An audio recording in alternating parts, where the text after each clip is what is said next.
Bihar colliery कामगार union के banner तले ईसीएल मुगमा के राजपुरा कोलियरी में धरना प्रदर्शन किया गया।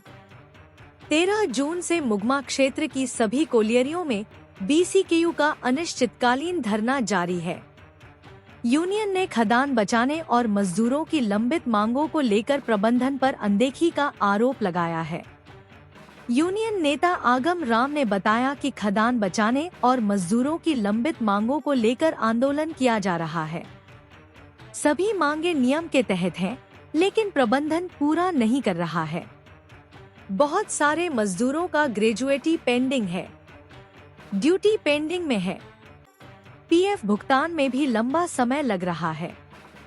उन्होंने कहा कि सबसे बड़ी लड़ाई खदान बचाने की है।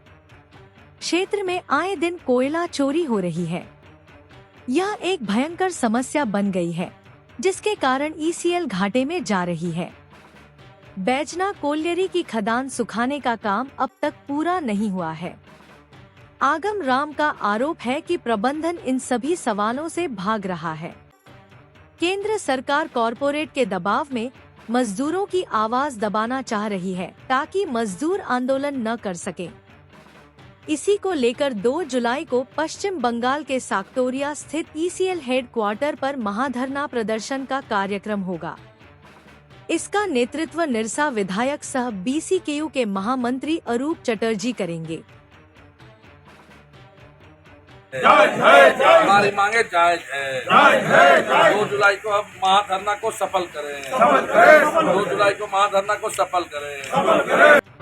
हमारा विभिन्न जगहों पर खदान बचाने के सवाल पर और मजदूरों की जो लंबित मांग है, जैसे बहुत सारा माने ऐसा मांग है जो मैनेजमेंट को पहले ही पूरा कर नियम के अधीन है, लेकिन वो मांग पूरा नहीं हुआ।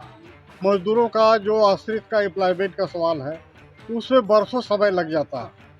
एचआरए का सवाल है, एचआरए नियमितता देना चाहिए जिसको पाटन नहीं मिला हुआ है। तो एचआरए बहुत सारा लोगों को एचआरए नहीं मिल रहा है। लोगों का ग्रेच्युटी पेंडिंग है। प्रोविडेंट फंड भुगतान में बहुत सारा लंबा समय लग जा रहा है। और सबसे बड़ी है कि खदान बचाने का लड़ाई। खदान बहुत जगहों पर, जैसे आपका बजना कोलेरी में 29 नंबर का में डी वाटरिंग खदान जो सुखाने का काम है, वो बरसों से चल रहा है, अभी तक खदान सूखा नहीं। कोयला चोरी बारे एक भयंकर समस्या बना हुआ है, वो भी क्षेत्र का घाटा का बहुत बड़ा कारण है। और मैनेजमेंट इन तमाम सवालों को निराकरण करने में असमर्थ है, जिसको लेकर के हम लोग माने आपका विभिन्न जगहों पर धरना का कार्यक्रम चला रहे हैं। और इस धरना के क्रम में 2 जुलाई को हमारा ईसीएल मुख्यालय सैक्टोरिया में महाधरना का कार्यक्रम होगा, जिसमें जिसका नेतृत्व हमारे जेबीसीसीआई मेंबर विधायक और यूनियन के महामंत्री कामरेड अरूप चटर्जी करेंगे। उस धरना में हजारों लोग यहाँ से जाके भाग लेंगे, शिरकत करेंगे। और मुख्यालय के जो पदाधिकारी हैं, अध्यक्ष प्रबंध निदेशक, जो कार्मिक निदेशक है, ये तमाम लोगों का ध्यान आकृष्ट कराया जाएगा।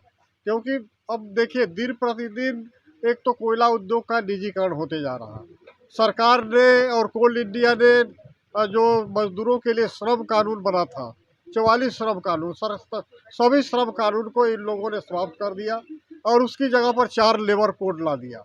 और लेबर कोड एकदम मजदूर विरोधी है। इसमें माने जैसे मजदूरों का कोई नियोजन का गारंटी नहीं है, कितने दिन वो रखेंगे काम पर, माने जितना दिन ज़रूरत है उतने दिन रखेंगे। इसके बाद कोई आंदोलन करने के लिए बहुत सारा उसमें प्रावधान बना हुआ है। पहले आपको नोटिस बहुत पहले देना पड़ेगा, बहुत पहले। इसके बाद माने कैंसिलेशन पीरियड में अगर कैंसिलेशन पेंडिंग है, उसमें आंदोलन में नहीं जा सकते हैं। और आंदोलन में नहीं जाने के अलावा मान लीजिए आपका मैनेजमेंट को दंडात्मक कार्रवाई करने का भी अधिकार दे दिया है, केस मुकदमा करने का भी अधिकार दे दिया है, यूनियन का रजिस्ट्रेशन यहाँ तक कि कैंसिल करने का भी अधिकार दे दिया है। इस तरह से देखा जाए तो केंद्र सरकार कॉरपोरेट के दबाव में मजदूरों की आवाज़ को दबाना चाहती है, ताकि मजदूर आंदोलन नहीं कर सके। और माने वो निश्चित रूप से कॉरपोरेट जो है मुद्दों को लेकर के 2 तारीख का जो महाधरना है। जी।